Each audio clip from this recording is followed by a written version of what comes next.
job he did at Orlando. And Chris Finch and the job that he has done this year. Minnesota Timberwolves. Here's a block on Ingram as they double him. Shea Gilgeous-Alexander the other way. Man, it's hard being a Pelicans fan. It seems like every time we get a generational superstar bound to lead us to the promised land, we fumble the bag. We got Chris Paul, an undisputed top 5 point guard of all time, and failed to surround him with any type of talent other than Tyson Chandler and Hilton Armstrong.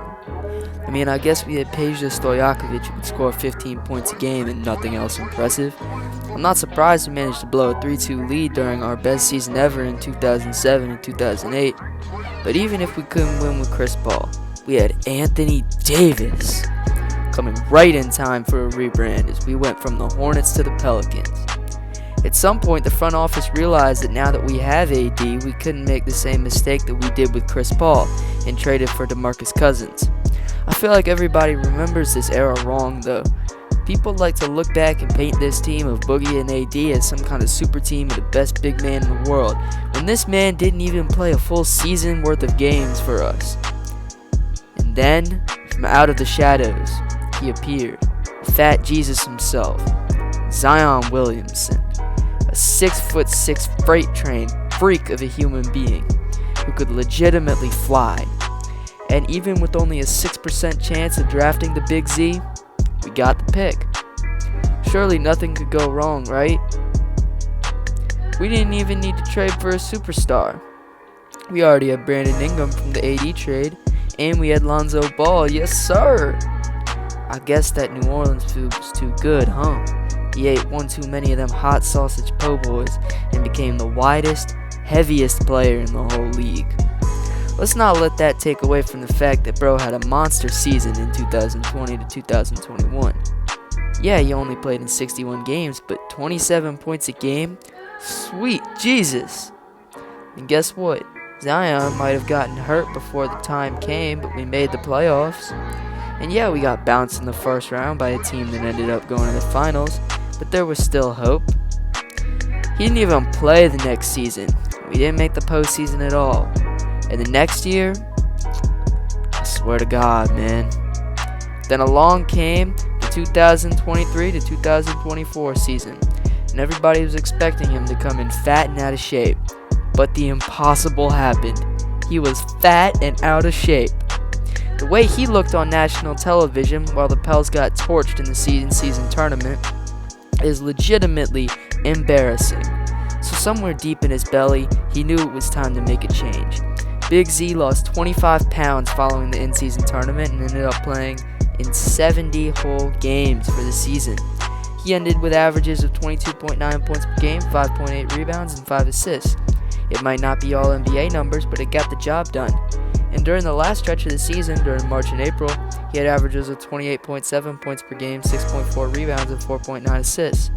At one point, we even held the 5 seed, and the Pelicans were looking like a threat to maybe even make the conference finals.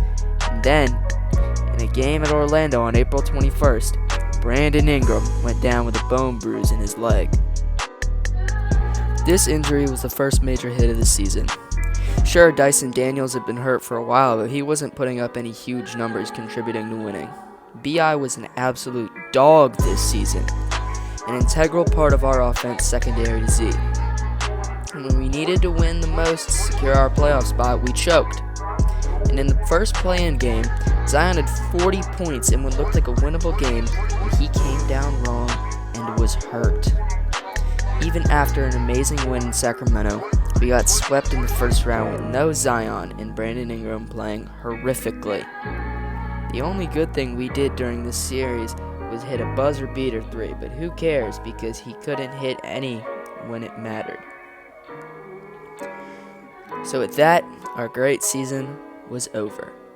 There's a lot to look at for the season as a whole, negative as well as positive. We saw Herb Jones in year 3 make first team all-defense and become a knockdown 3-point shooter, including playing very well in the playoffs for what someone would expect for him. I hope to see him round out his offense a little more, but when you play with 3 20-point-per-game scorers in B.I., Zion, and CJ, it's harder to get your hands on the ball. Speaking of CJ McCollum, he had some rough moments, especially in the playoffs, but he was awesome this season. Absolutely my favorite player on the roster, and I would hope to see him stay going forward as a veteran presence and play initiator and high-level scorer. Trey Murphy III, also in his third year, showed flashes of all-star potential. You can see how much passion he truly has for the game, as well as being a fantastic three-point shooter. His shot selection could use some work, but he's been everything you could hope for out of a young player like him. Jose Alvarado was great this year. He used his size to his advantage, becoming a great perimeter defender and made a name for himself. Dyson Daniels is a solid defender, but his offensive consistency needs serious work, having great moments in games as well as terrible ones. Najee Marshall is one of my favorite players this year as well. I don't know if he's staying long term, but the man can shoot and is one of the most physical defenders in the league. Our rookie Jordan Hawkins showed huge potential this season, unfortunately not getting much playing time due to bench depth. But he had a 34-point game against Dallas, broken hoop. Jonas Valanciunas was cool this year. He's not a rim protector, but he's a glass cleaner and a very solid offensive player. I also really liked what I saw out of Larry Nance, even if he was very inconsistent on offense sometimes. Zion was amazing this season, and I know he's going to get better. You can tell now how much he cares about the game and wants to see the team go far. And then we have B.I.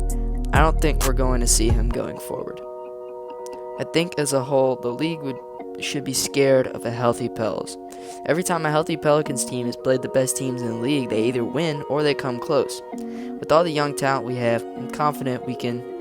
I don't know about confident, but I think there's a chance that we can turn this franchise into a dynasty, or at least make the conference finals once, which is something that we have failed to do time and time and time and time again.